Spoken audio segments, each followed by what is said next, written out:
ಇದ್ದೀರಾ. I am so grateful. Thank you. ಈ ಒಂದು ಕತೆ ತುಂಬ ವಿಭಿನ್ನವಾಗಿದೆ. ಆಲ್ರೆಡಿ ಒಂದು ಸೀರಿಯಲ್ ಬರ್ತಾ ಇದೆ, ಬಟ್ ಆ ಒಂದು ಕತೆನೇ ಬೇರೆ ಆಗುತ್ತೆ ಆ್ಯಂಡ್ ನಮ್ಮ ಕತೆನೇ ಬೇರೆ ಆಗುತ್ತೆ.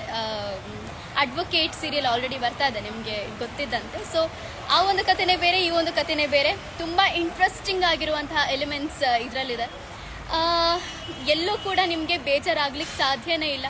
100% ಎಂಟರ್ಟೈನ್ಮೆಂಟ್ನ ನಮ್ಮ ಸೀರಿಯಲ್ ನಿಮಗೆ ಕೊಡುತ್ತೆ ಅಂತ ನಾನು ಭಾವಿಸ್ತೀನಿ.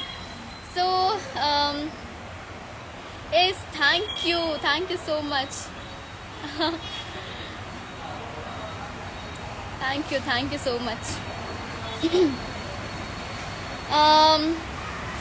ಇವತ್ತು ನಮ್ಮ ಫಸ್ಟ್ ಡೇ ಭಾರ್ಗವಿಯಲ್ಲಿ ಬಿರಿಲಿ ಅಂದರೆ ಟೆಲಿಕಾಸ್ಟ್ ಆಗ್ತಿದೆ 8:00.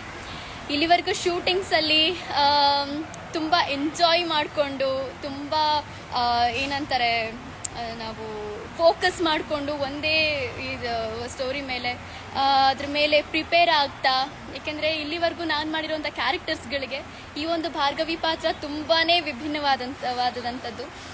ಸೊ ಈ ಒಂದು ಪಾತ್ರಕ್ಕೆ ಒಗ್ಗಬೇಕಾದ್ರೆ ತುಂಬಾ ಹಾರ್ಡ್ ವರ್ಕ್ಸ್ ಇತ್ತು. ಆ್ಯಂಡ್ ಇದರಲ್ಲಿ ಫೈಟ್ಸ್ ಕೂಡ ಇದೆ, ನೀವೆಲ್ಲ ನೋಡಿದ್ದೀರಾ ಪ್ರೋಮೋದಲ್ಲಿ. ಎಲ್ಲರೂ ಕೂಡ ತುಂಬಾ ಖುಷಿಯನ್ನು ವ್ಯಕ್ತಪಡಿಸಿದ್ದೀರಾ. ಅದೆಲ್ಲ ನೋಡಿ ನಂಗೆ ತುಂಬ ಖುಷಿ ಆಗೋಯ್ತು.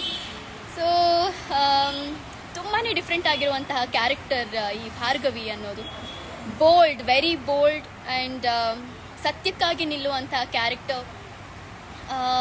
ಎಲ್ಲಾದರೂ ಅನ್ಯಾಯ ನಡೀತಿದ್ರೆ ಅದನ್ನು ತಡೆಯುವಂಥ ಕ್ಯಾರೆಕ್ಟರ್. ಸಕಲ ಕಲಾ ವಲ್ಲಭೆ ಅಂತ ಹೇಳ್ಬೋದು ಈ ಒಂದು ಪಾತ್ರ. ಯಾಕೆ ಅಂದರೆ ಈ ಒಂದು ಪಾತ್ರ ಹಾಡುತ್ತೆ, ಡ್ಯಾನ್ಸ್ ಮಾಡುತ್ತೆ,